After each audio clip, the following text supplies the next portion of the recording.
Nature is made possible by public television stations, your gas company, and the gas industry, whose respect for nature and the environment is reflected in the underwriting of this series. America's gas industry provides 160 million people with natural gas energy all across the country. And by Siemens, a leader in electronics and electrical engineering. 27,000 employees, 47 manufacturing facilities. The name is Siemens.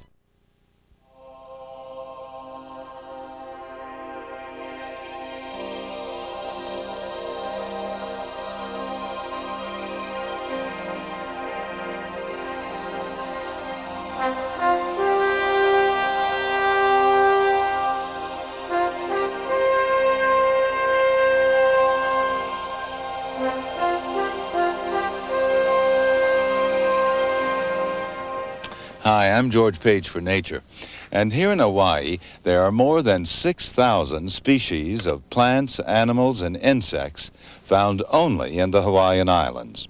In fact, Hawaii ranks #1 in the world for its number of native species, and that's because of its extreme isolation, 2,500 miles from the nearest continental landmass. Here, plants and animals simply evolved in their own special ways over millions of years without outside influences or disturbances, until about 1,300 years ago when man arrived, Hawaii's first settlers, the Polynesians. This time on Nature, we celebrate the flora and fauna of our 50th state, which Mark Twain called the loveliest fleet of islands that lies anchored in any ocean.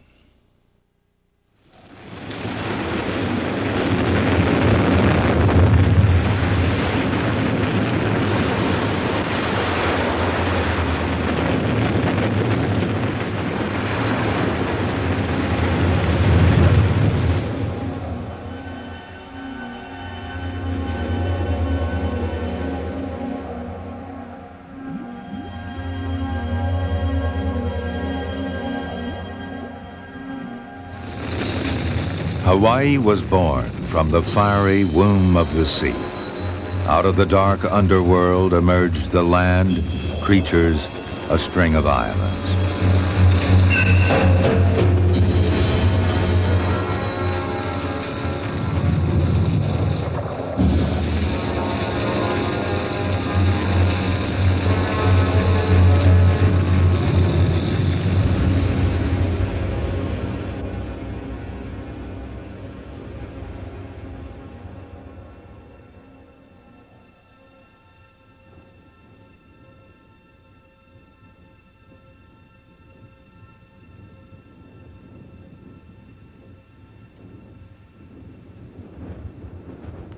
The steep slopes of Kauai, one of the islands in the great Hawaiian chain stretching 1,600 miles across the middle of the world's deepest ocean, the Pacific. These great volcanic mountains form the most isolated landmass in the world. The island of Hawaii is the tallest, most massive mountain on Earth, and it's still growing. The distance from this ice-capped summit to the seabed is more than 5 miles. On the neighboring island of Maui is the extinct crater Haleakala. According to legend, Pele, the Hawaiians' powerful goddess of fire, lived here before she traveled towards the sunrise in search of a new home.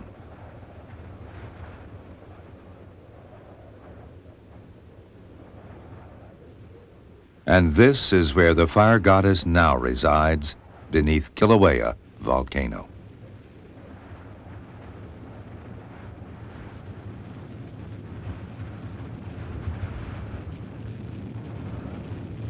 A lake of lava. Its surface has cooled and is crusted over.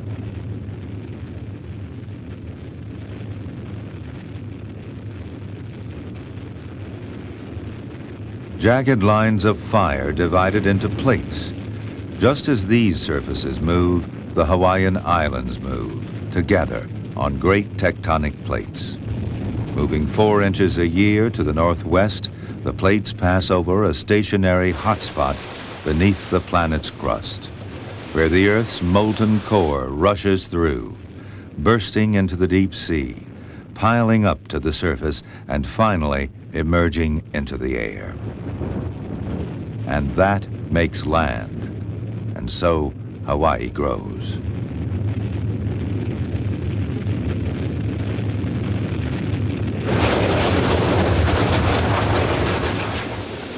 Hawaiian lava, called pahoehoe, is liquid, almost as fluid as water.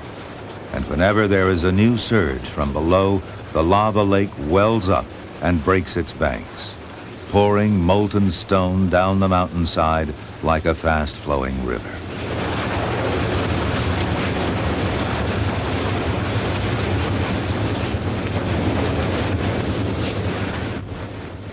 The farther the lava flows from its wellspring, the cooler it becomes, getting slower and more sluggish.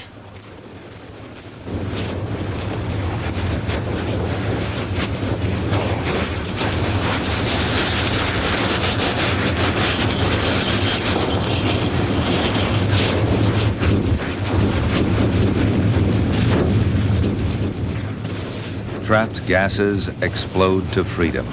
Pele's curses, the Hawaiians believed.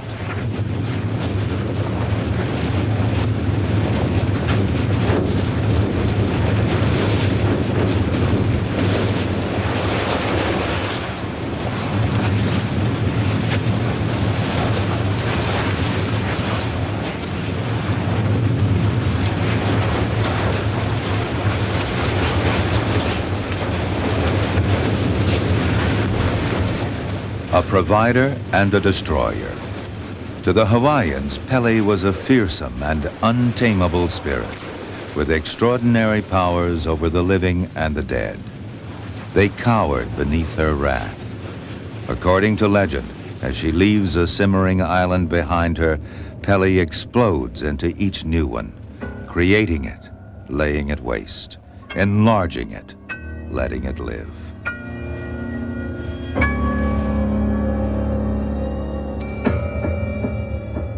Tree molds, the stark remains of a once thriving forest.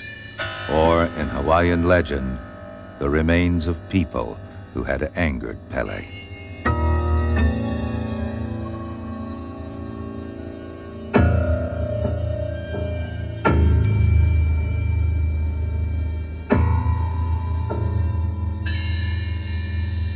Vegetation soon recolonizes the cooled lava flows, providing food for the nene goose of the volcanoes, which lives here and nowhere else on Earth.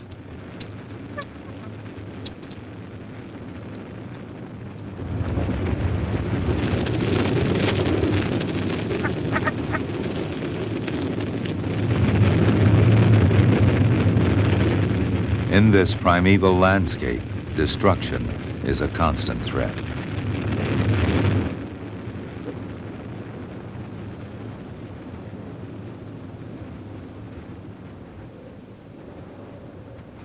Just beneath the surface, a labyrinth of tubes and caverns permeate the islands.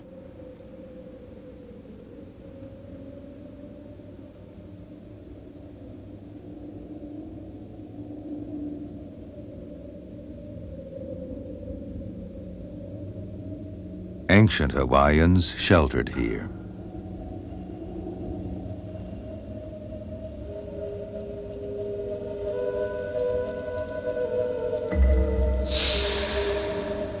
But these caves were sculpted by lava. The ridges were formed from lava that cooled and stuck to the walls. The floor is lava that simply stopped flowing. The entire cavern systems were once great pipes of rushing magma.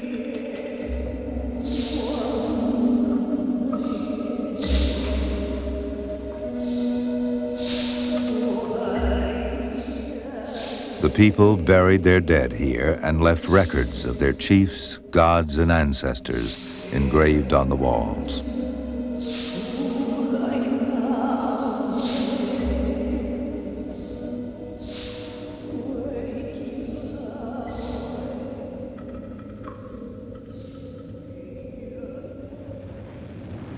On Hawaii, the tubes are still being created.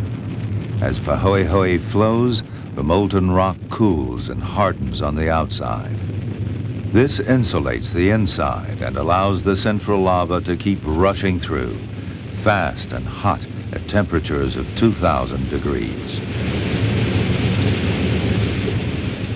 At first, the surface of the piping is brittle and often breaks, making a skylight and allowing a privileged view of world creation at work.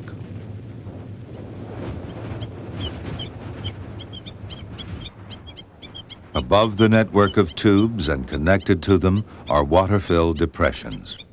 Half the water is fresh rain from the mountainside, half seawater that seeps in on the tide through lava tubes and fissures.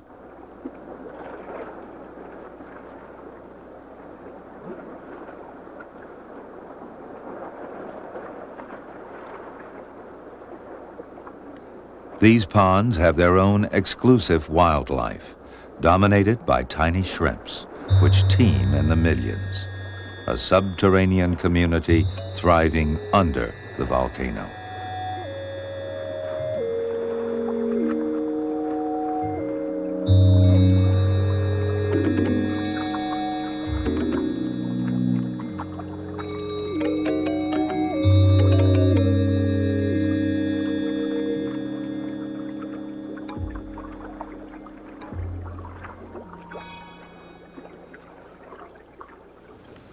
The edges of these ponds are a favorite haunt of Hawaiian stilts, which come here to reap the rich harvest of shrimp.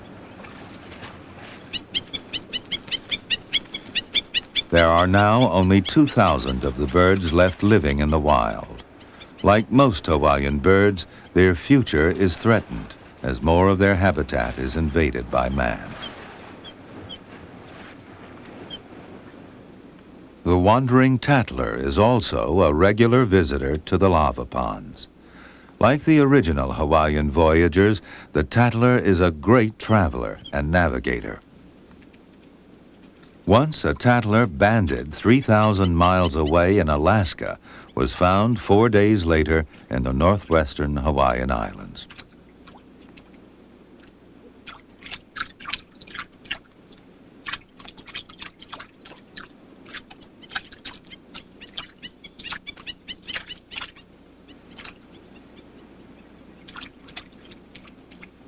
Many ponds and flooded lava tubes are tidal and lead directly to the surrounding ocean, whose salty fingers penetrate deep beneath the volcano.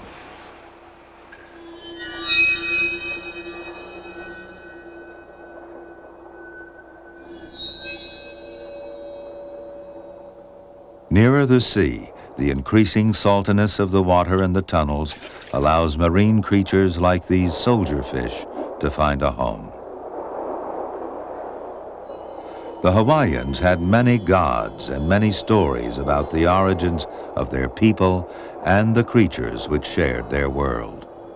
One account of the creation of the animal world begins on the reef, where corals became worms, which turned into fish, and from which eventually arose man.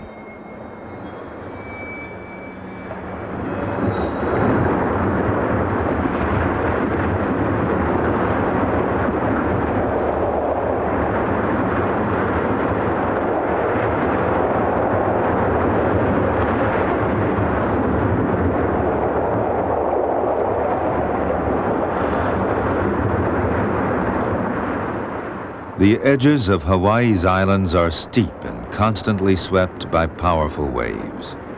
Incredibly, some fish spend their entire lives in the surge zone of these turbulent cliffs.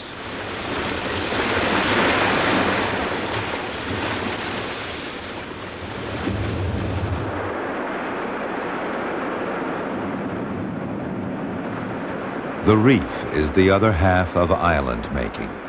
The volcano goddess lays the lava and corals build upon it. Plankton and other creatures eventually come to the reef from the surrounding ocean, settle, and multiply. Long before modern science became interested in the function of a species, legend says the god Kumu Honua gathered all the fishes of the reef together and gave each a duty. He distinguished them with colors and markings.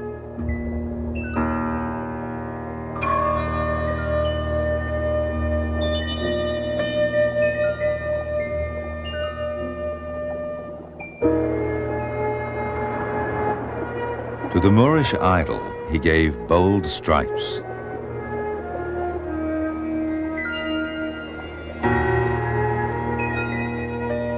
To the saddleback wrasse, blue, red, and green.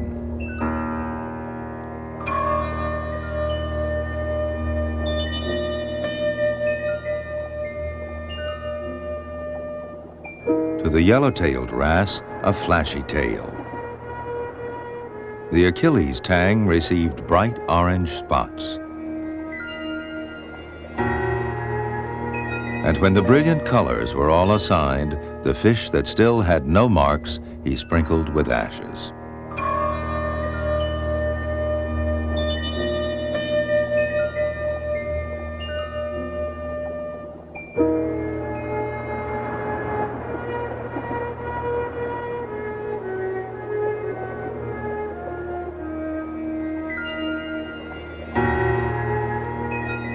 And one he made the master of disguise, Paki'i, the flatfish.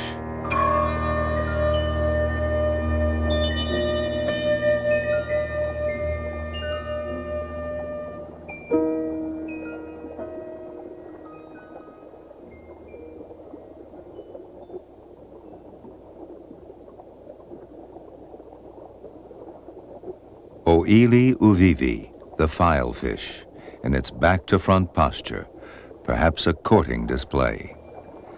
As twilight approaches, many reef fish come together in preparation for spawning.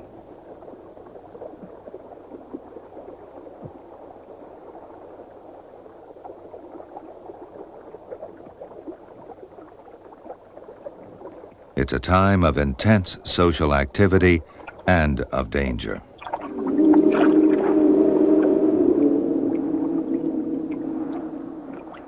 Puhipaka, the moray eel. Hawaiian fishermen find it difficult and dangerous to drag him out of his hole. He will defend himself aggressively, taking a finger or toe if he can.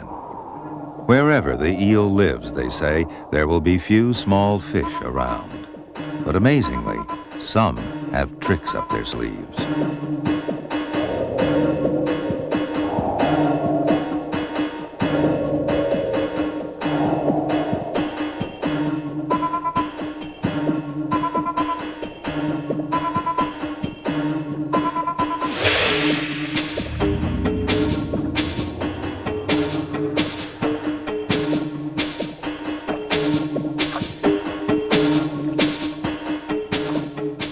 The pufferfish lives up to its name.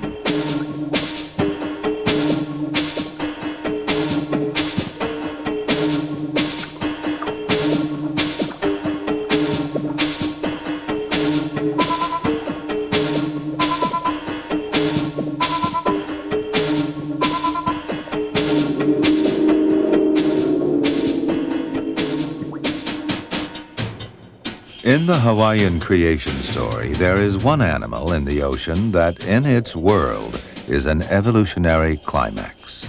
Kamaloa, the octopus. Octopuses have complex brains and a wit that no mere puhipaka can match. The octopus wants the eel's lair.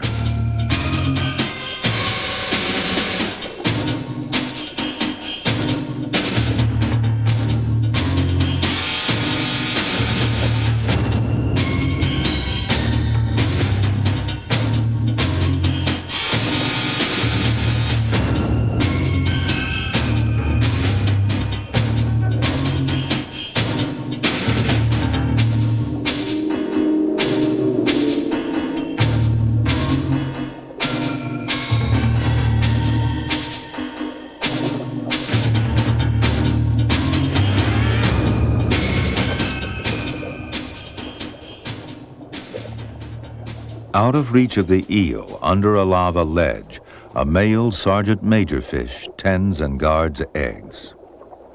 A filefish is attracted to the banquet of purple caviar. The sergeant major takes his sentry duties seriously. His diligence is more than a match for the persistent filefish.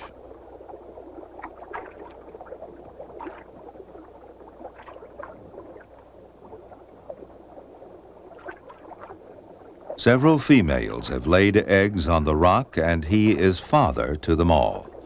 But the defender cannot be everywhere at once, and the eggs have many predators. A shrimp sneaks in to gorge itself on the free feast.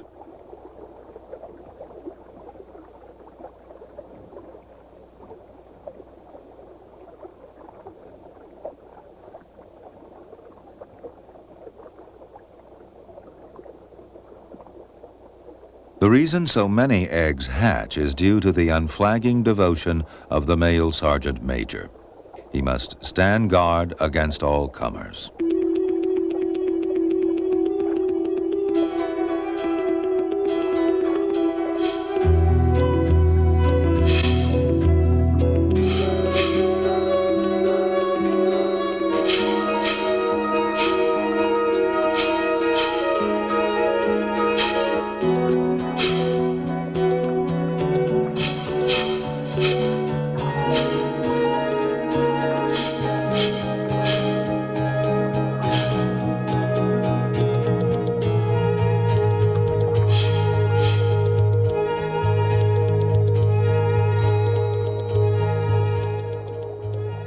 Many of the reef's residents are at their most active in the period just before darkness. The octopus, like many other reef dwellers, mates in this twilight hour. The male has a special tentacle with which he inserts a packet of sperm into an opening in the female's body. During mating, she can swim along, pulling the obliging male with her. Sometimes the tip of the male's arm breaks off, and for many years scientists thought they were finding some kind of parasitic worm inside female octopuses.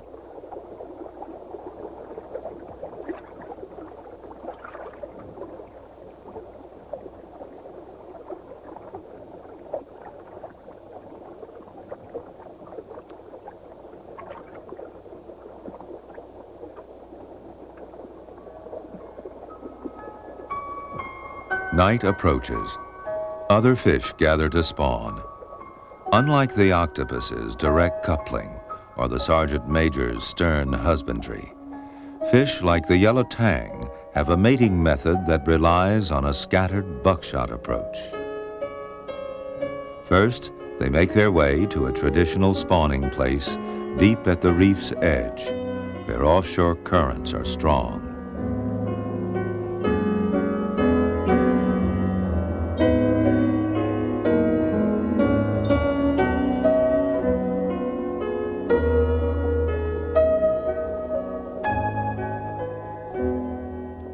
At the spawning site, their agitation increases until one by one, the females begin to dart towards the surface, releasing a puff of eggs.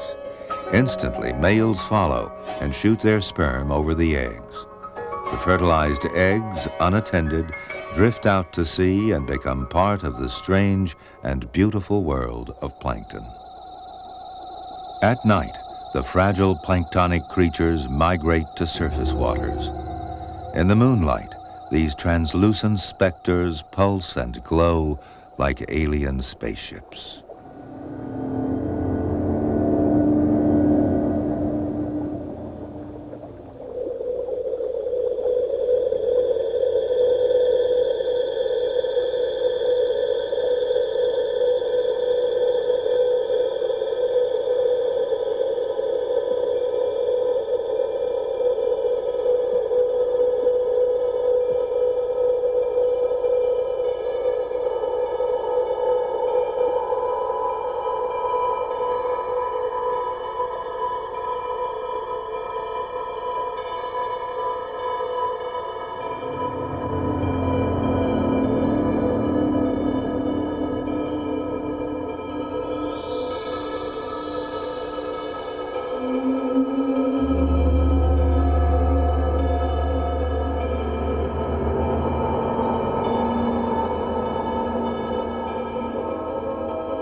A gelatinous ctenophore dangles its long tentacles as lures to catch tiny larval fish. The movements of this drifting community are controlled by the ocean currents. Many of these delicate animals have floated vast distances before reaching the underwater slopes of the great Hawaiian volcanoes. Indeed, this is how the fish and coral that built the Hawaiian reefs arrived here originally. A successful catch for one ghostly angler.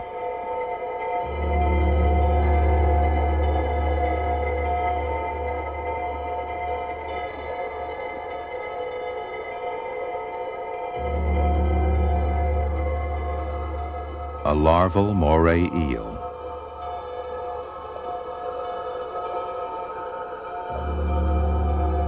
One result of a tang spawning at the reef's edge. This young fish will soon leave the plankton and settle on the reef.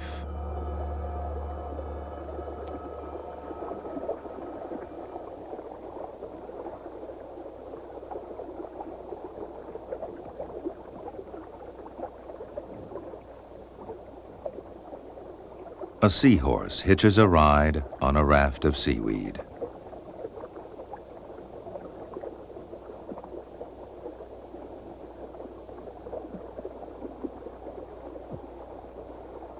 Sharing this floating platform is a papered nautilus, or argonaut, one of the loveliest and rarest members of the octopus family. The fragile shell secreted by the female acts as a nursery. The eggs are kept inside and tended until they hatch. When ready, the minute hatchlings are gently ejected into the sea to ride with the rest of the plankton.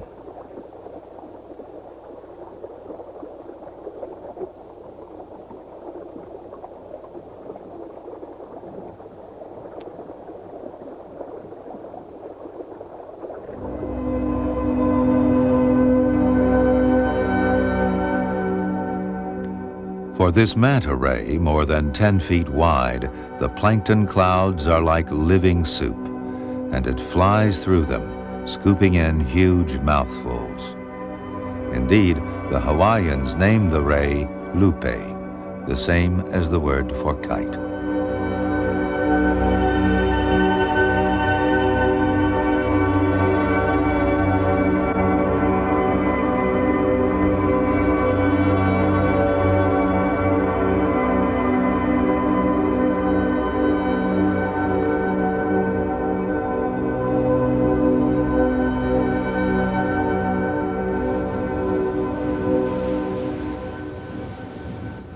The volcano forms a base for the reef and the life around it.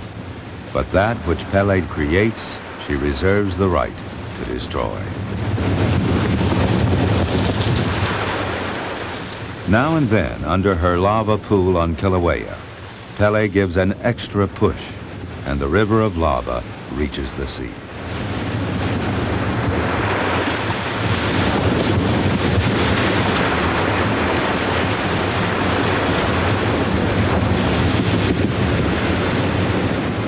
In Hawaii, the business of world creation and destruction go hand in hand.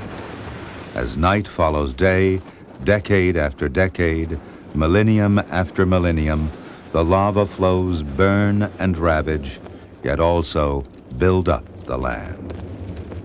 The trees have evolved in the precarious shadow of the volcano. The devastation will soon be replaced by a new forest.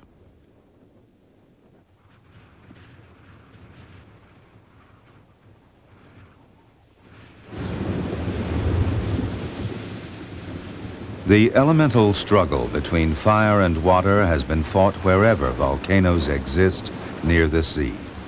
In this cataclysmic battle, there are no victors. Any temporary gains made by the volcano are eventually swamped by the sea in a never-ending cycle of violent upheaval and quiescence.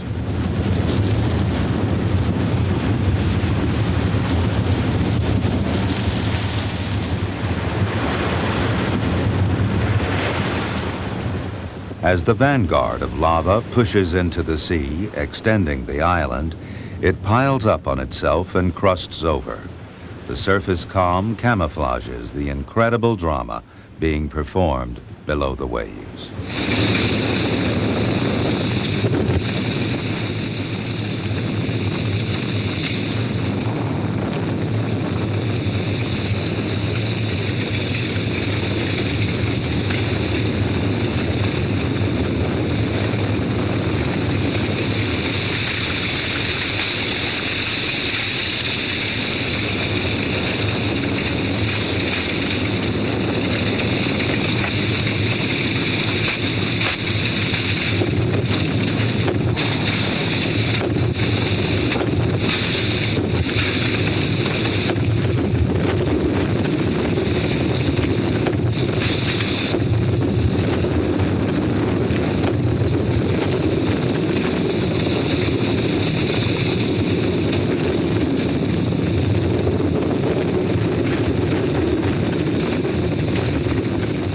Each fire-filled lava bomb explodes as the superheated gases in its core encounter the cold and suffocating liquid which tries to drown it.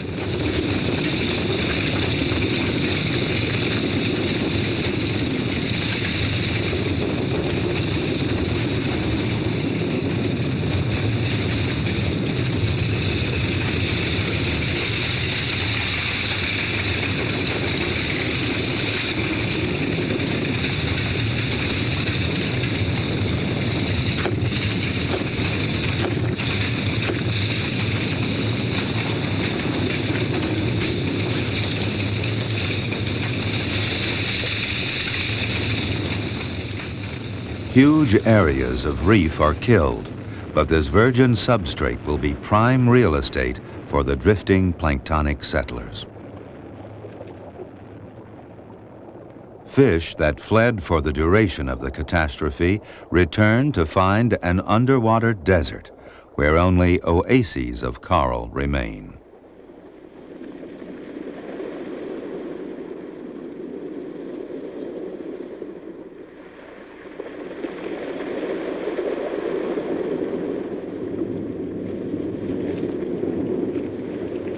The surge zone has changed. A once thriving community is buried by lava rubble. In the wave action, the boulders crumble into pebbles, and the pebbles into sand.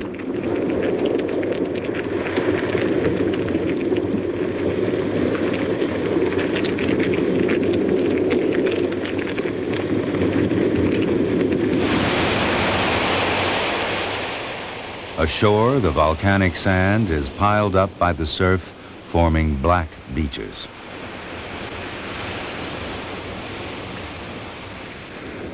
Over long periods of time, new land has risen from the ocean and made a chain of isolated worlds. The island of Kauai stands at the western end of the stretch of high islands. It's 5 million years old, 10 times as old as the big island of Hawaii. It has been a long time since Pele lived here, and Kauai's volcanoes have long been dead. In the meantime, these islands have come to support unique rainforests, home to some of the world's rarest and most unusual birds. The crested honeycreeper, only a few hundred are known to exist, feeding on nectar in remote valleys of Maui.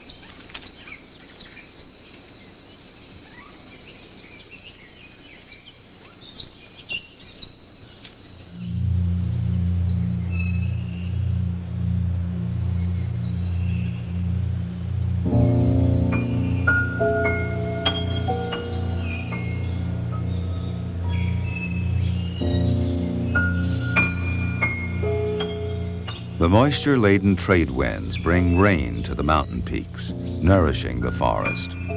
Rainfall in Kauai's Alakai Swamp is some 50 feet a year.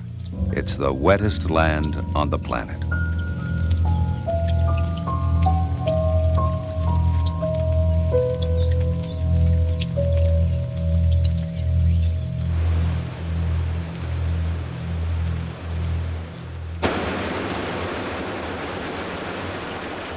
The lava, which brought destruction, has built the island. The water, which brings life, wears it away.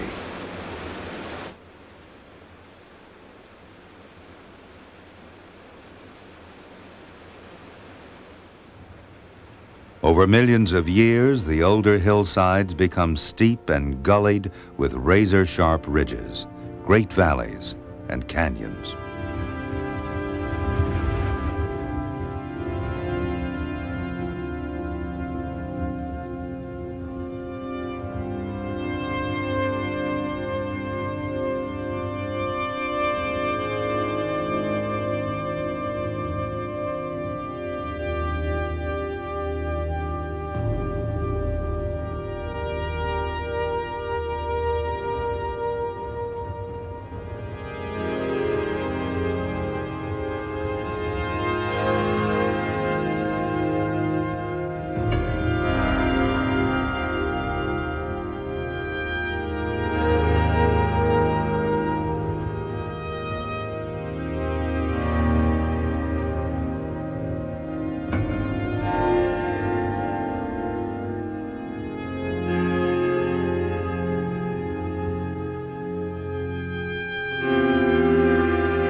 Over Kauai, far-ranging frigate birds pass westward on a journey of hundreds of miles back to their nesting grounds. La Perouse's pinnacle. One day, even the big island of Hawaii will be worn down to a stump like this, eventually vanishing beneath the sea. At French frigate shoals, the original high island has eroded and sunk below the surface, its edges outlined by a growing coral reef. It's 10 million years old and now has moved 800 miles away from the hotspot. For 1,000 miles westward, a chain of atolls dot the Pacific, each one perched on a sunken volcano.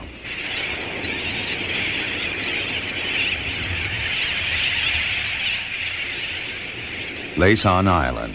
It's surrounded by rich sea life and is a breeding site for vast numbers of seabirds.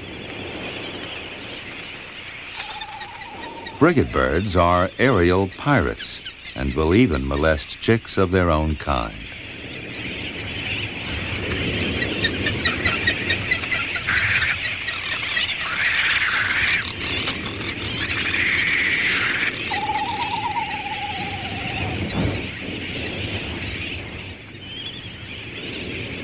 Fairy terns nest in a way which is as uncomplicated as their beauty. They don't use a nest at all.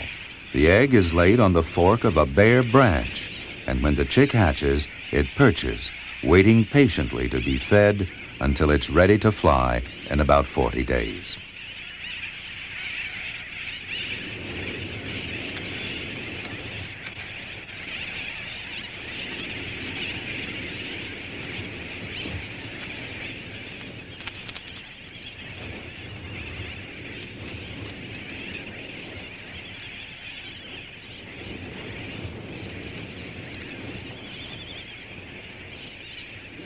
The chick has a gargantuan appetite, and this is just one of many meals a day.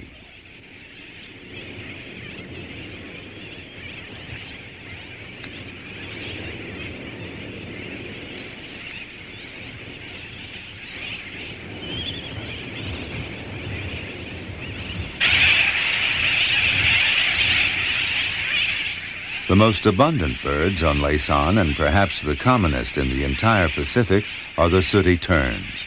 Around 1 million of them breed here. With these huge numbers, squabbles over space and mates are inevitable.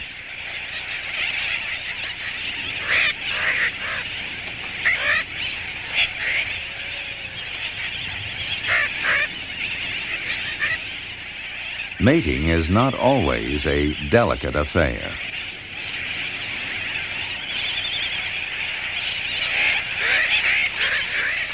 A female without a mate to protect her can be overwhelmed by an unruly mob of suitors.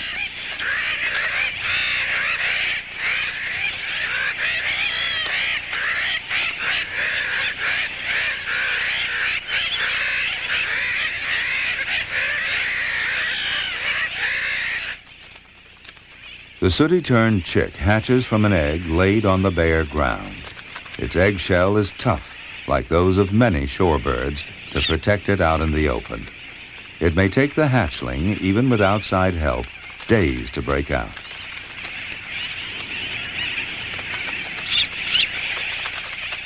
Most seabird chicks are well developed when they hatch and can move if they have to, but they still need protection from aerial attackers.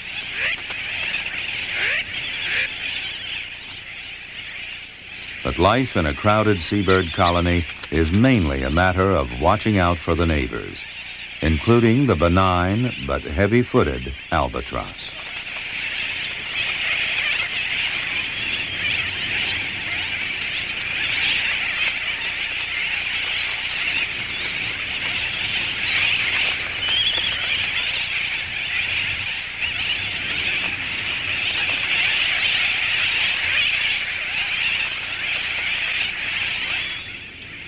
Some of the local residents are not as innocent as they look.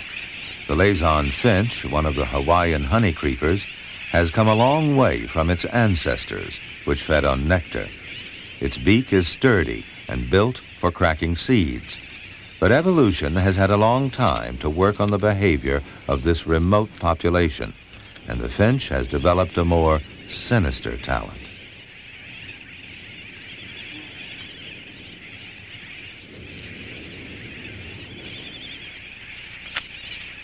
Like miniature vultures, they scavenge any broken seabird eggs.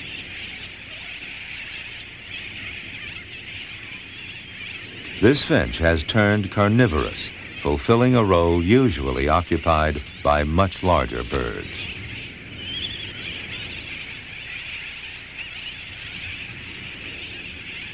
A tern, injured in a fight, may die. The finches will wait. They eat the carcasses of dead birds.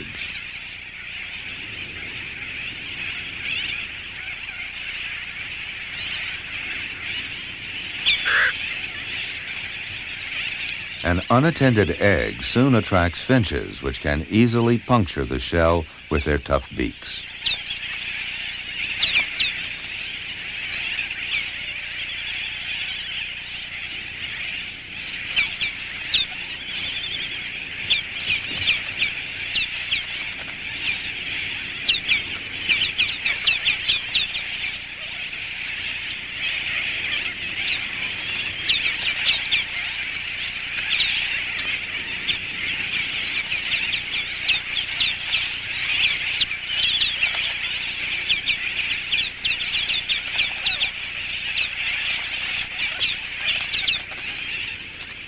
Too late, the parent returns to confront the determined pack of raiders.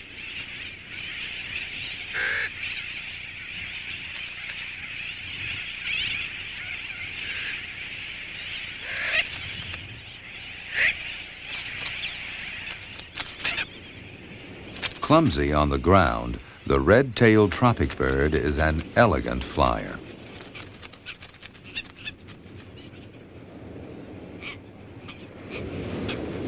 Tropic bird pairs perform an acrobatic courtship display. Both birds fly in backward loops, cartwheeling in the air. These birds fly over vast distances, and legend says they helped lead those other skillful navigators, the Polynesians, to discover Hawaii in the 10th century.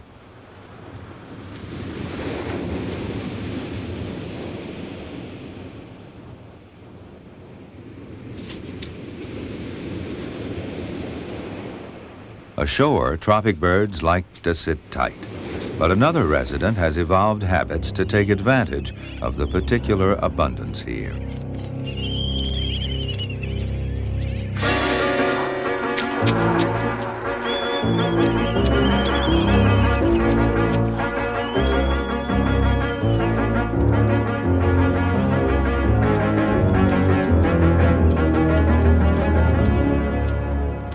The Laysan teal feeds on the flies that carpet the shore of the duck's only habitat, Laysan Lagoon.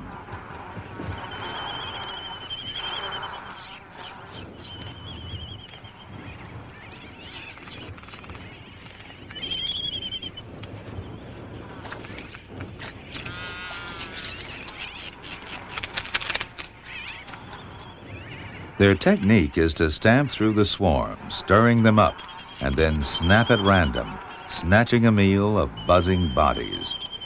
In 1911, only 6 teals remained. Now protected, the population has built up to an estimated 300. But it is still one of the rarest ducks in the world.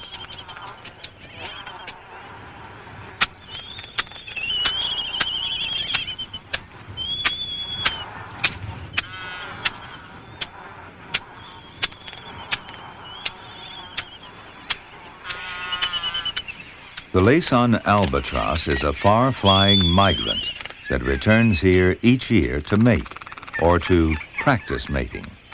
Pairs have been known to court without actually mating for 5 years.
Whenever Kane, the principal Hawaiian god, came to Earth, it was as an albatross.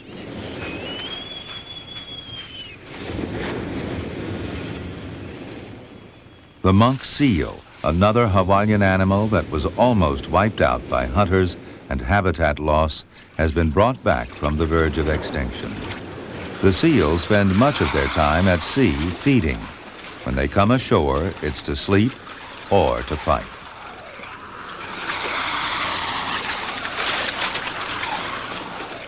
These males are battling for the favors of a female who lies dozing on the beach.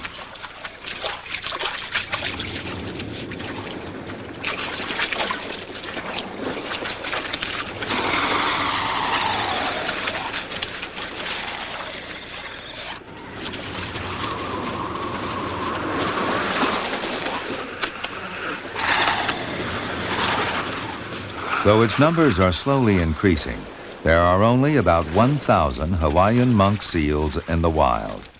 Sensitive to the presence of people, they require remote, uninhabited areas. But such isolation is becoming harder to find. Of the world's 2 other monk seal species, the Mediterranean population is down to a few hundred, and the Caribbean seal is now extinct. With recovery efforts underway, the seals now have only one creature to fear.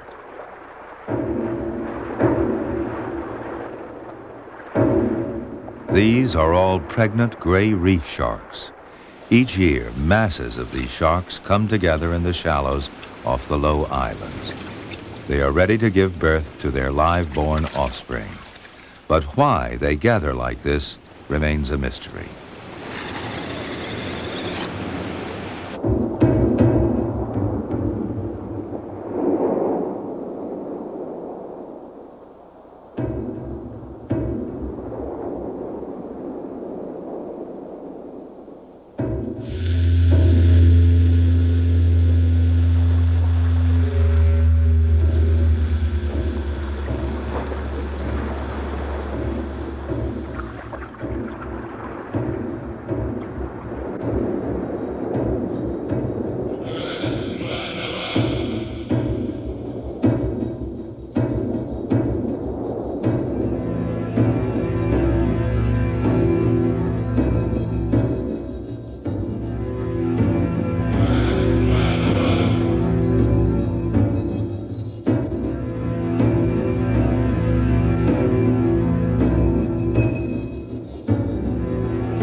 Of all the images in Hawaiian legend, only the volcano is more powerful than the shark.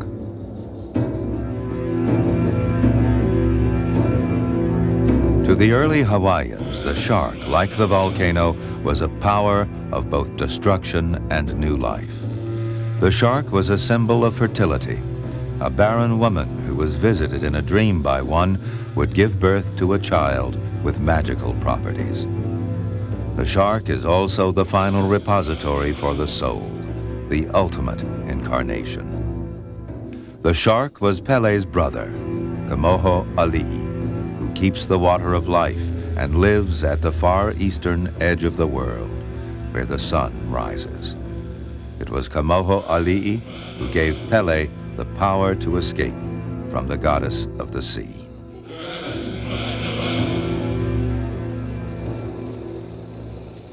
She is still escaping.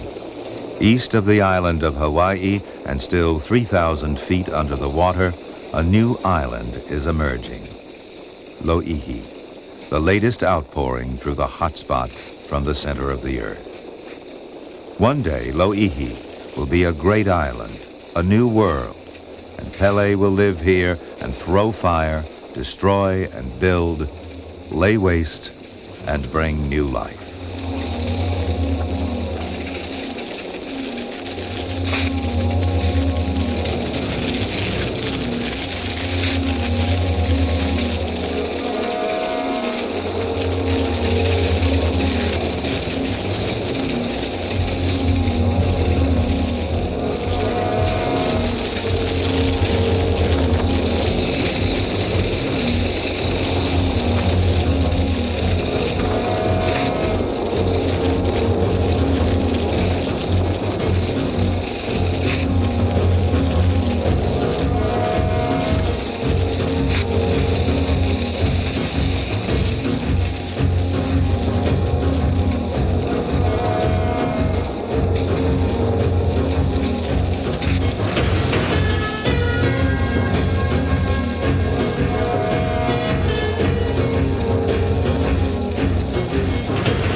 In a single film, we could not possibly do justice to Hawaii as one of America's and the world's greatest natural treasures, or to the appalling rate of species extinction that's occurring here.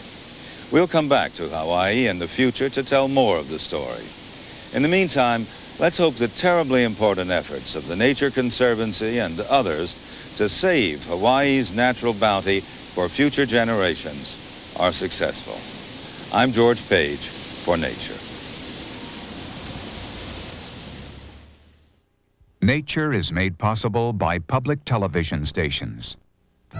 By Siemens, a leader in high-technology electronics and electrical engineering. Nationwide, 27,000 Americans in 400 locations. The name is Siemens. And by your gas company and America's gas industry, developing ways to use gas more efficiently for more than 160 million people across America.